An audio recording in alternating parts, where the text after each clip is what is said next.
Salam sejahtera, terima kasih karena bersama dengan saya di Nazilin Unity Channel. Satu lagi tangkapan yang paling mengejutkan kita, tahanan yang paling mengejutkan kita dalam dunia politik di Malaysia hari ini. Ada yang kata inilah tanda Anwar Ibrahim melawan dan memerangi rasuah habis-habisan. Tapi baru semalam satu tindakan yang paling tidak senonoh dan tidak beradab dilakukan oleh kumpulan pelajar-pelajar yang menggelar diri mereka mahasiswa. Tapi ramai netizen kata kalau tindakan begitu itu bukan tindakan mahasiswa, tetapi tindakan maha bodoh ataupun maha tak beradab. Ini kerana tindakan mereka membakar gambar pemimpin utama negara, satu perbuatan yang bukan budaya daripada Sabah, bukan budaya daripada Borneo, dan bukan juga budaya daripada Malaysia.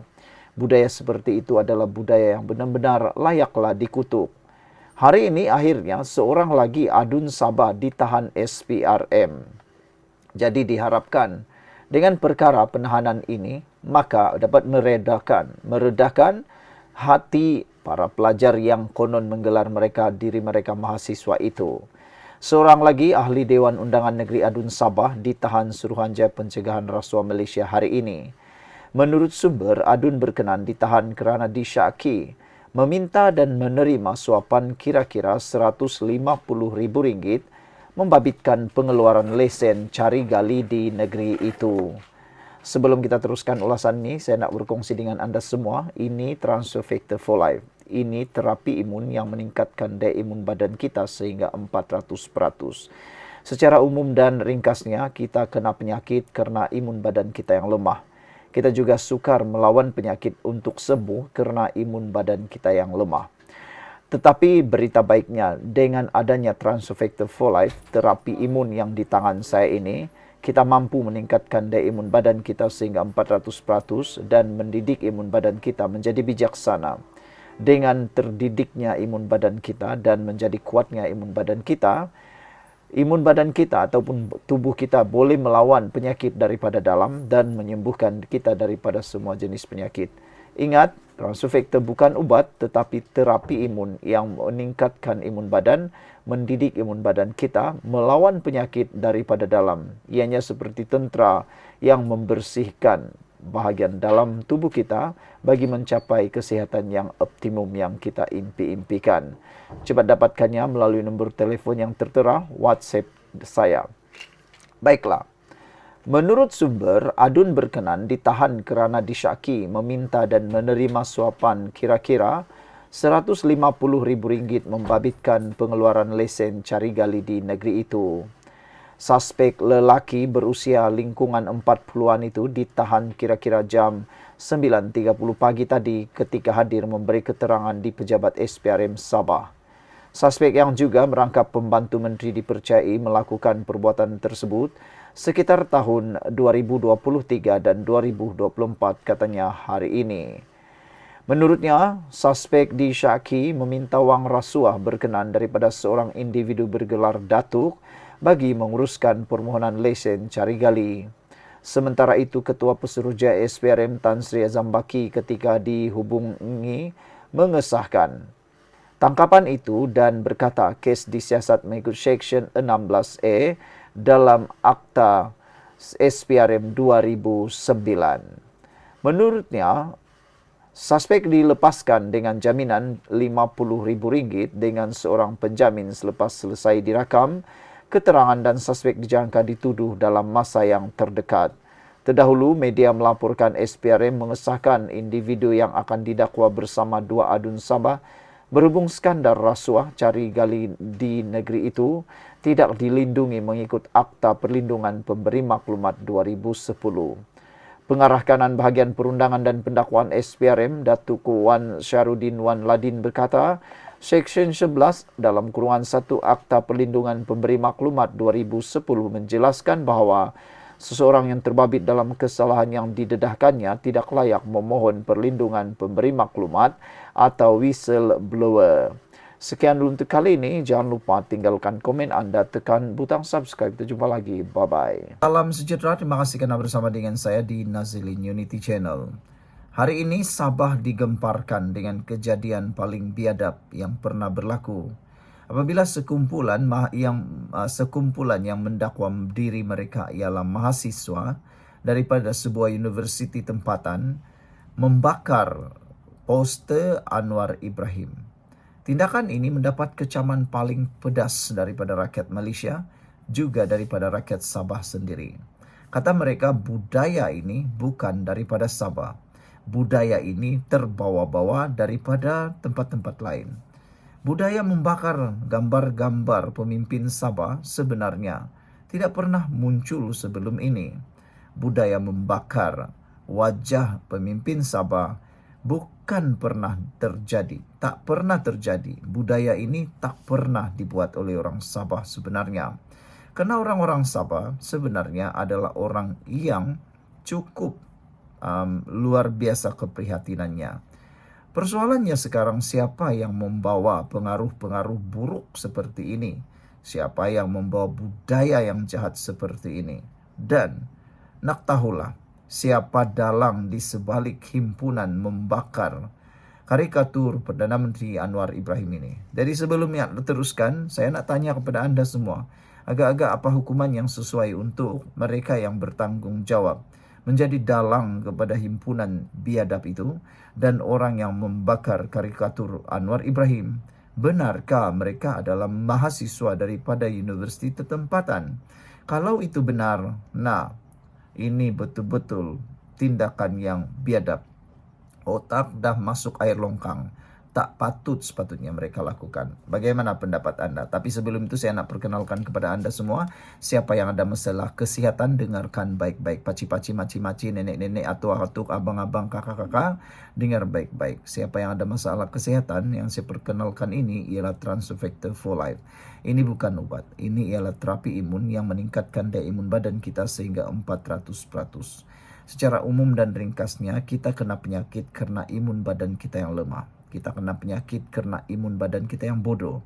Dengan peningkatan daya imun badan, sehingga 400% imun badan kita melawan daripada dalam, melawan penyakit daripada dalam, dan menjadi bijaksana untuk melawan penyakit daripada dalam.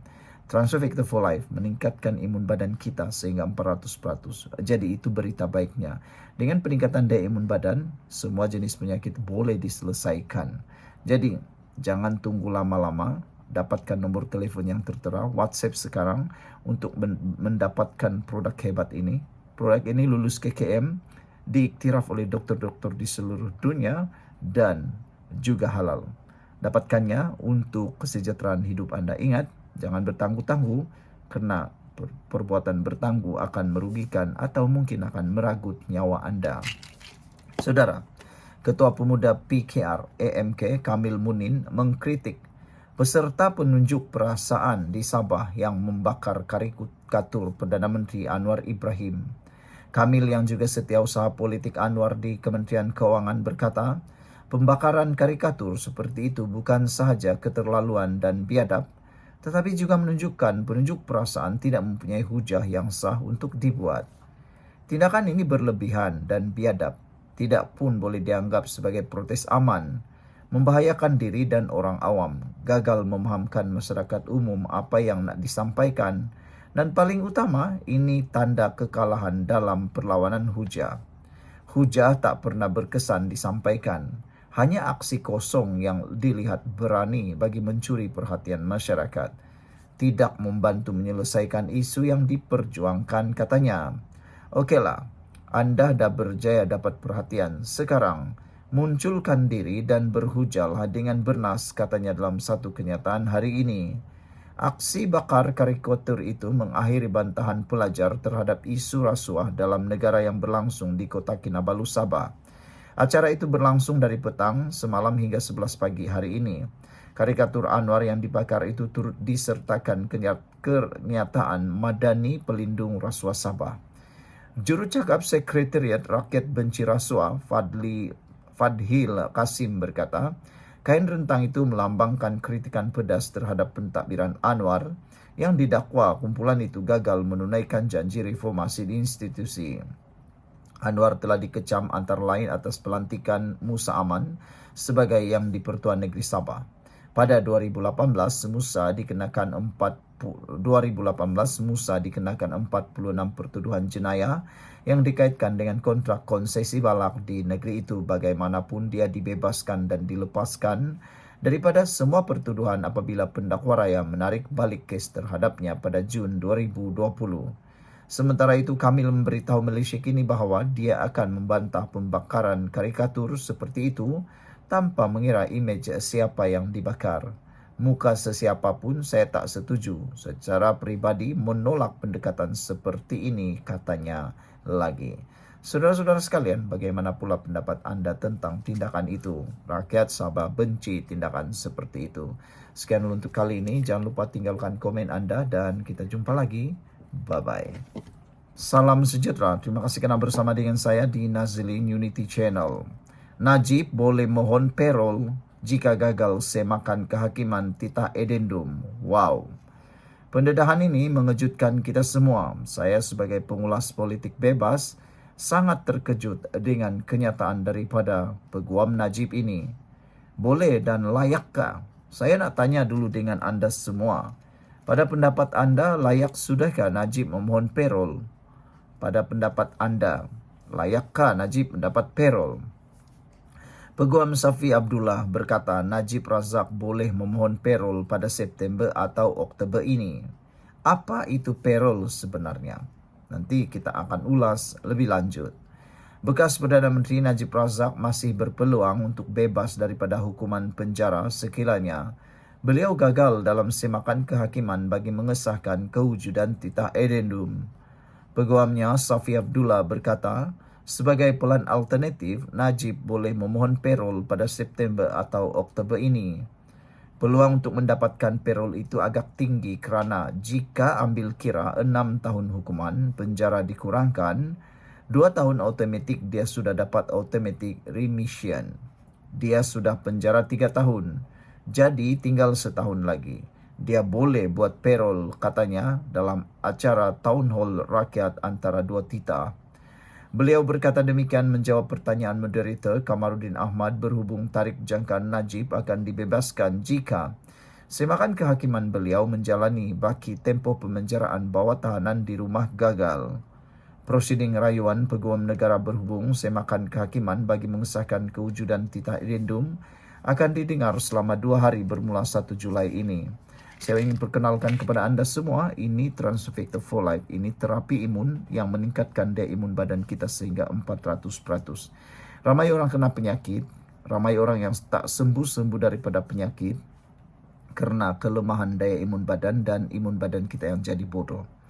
Jadi dengan kelemahan daya imun badan dan kebodohan imun badan kita gagal untuk melawan penyakit daripada dalam. Berita baiknya, Transfector for Life yang saya pegang ini adalah produk yang meningkatkan daya imun badan kita. Dengan memakan Transfector ini, kita dapat meningkatkan imun badan kita sehingga 400%. Dengan peningkatan daya imun badan, kita boleh melawan penyakit dan boleh sembuh daripada dalam. Cepat dapatkan produk yang halal, juga diiktiraf oleh doktor-doktor di seluruh dunia ini dan juga ada sijil halal. Untuk mendapatkannya, sila menghubungi nombor telefon yang tertera, WhatsApp sekarang. Ingat, kesihatan anda tanggungjawab anda. Terima kasih. Baiklah, saudara-saudara sekalian. Pada 28 April yang lalu, Peguam Negara diberi kebenaran merayu terhadap keputusan Mahkamah Rayuan yang membenarkan Najib memulakan semakan kehakiman bagi memaksa kerajaan atau 6 pihak lain menjawab mengenai kewujudan titah edendum. Dokumen yang dikatakan memperkenan Najib menjalani hukuman penjara di bawah tahanan rumah. Pada 6 Januari lalu, Mahkamah Rayuan membenarkan rayuan Najib untuk memulakan prosiding semakan kehakiman di Mahkamah Tinggi bagi suatu perintah memaksa kerajaan atau 6 pihak lain menjawab serta mengesahkan kewujudan titah edendum bertarikh Januari tahun lalu. Najib yang sedang menjalani hukuman di penjara Kajang sejak 23 Ogos 2022 selepas disabitkan kesalahan menyeleweng dana RM42 juta ringgit milik SRC Internasional, Sendirian Berhad memfailkan petisyen untuk mendapatkan pengampunan diraja pada 2 September 2022. Lembaga pengampunan kemudiannya mengurangkan hukuman penjaranya daripada 12 tahun kepada 6 tahun, manakala denda dikurangkan daripada 210 juta kepada 50 juta ringgit. Dalam pada itu, Safi berkata Najib satu contoh tahanan yang baik dari segi kelakuan. Beliau juga berkata Najib sedang melanjutkan pengajian di peringkat Doktor Falsafah di dalam penjara dan tidak melihat ada sebab yang boleh menafikan beliau mendapat parol. PhD beliau pula berkaitan dengan pembangunan negara. Ramai yang datang dan berbincang dengannya. Dalam banyak hal, beliau adalah contoh banduan yang cemerlang, kata beliau lagi.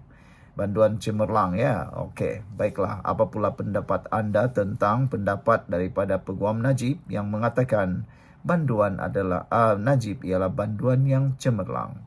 Sekian dulu untuk kali ini. Jangan lupa tinggalkan komen anda.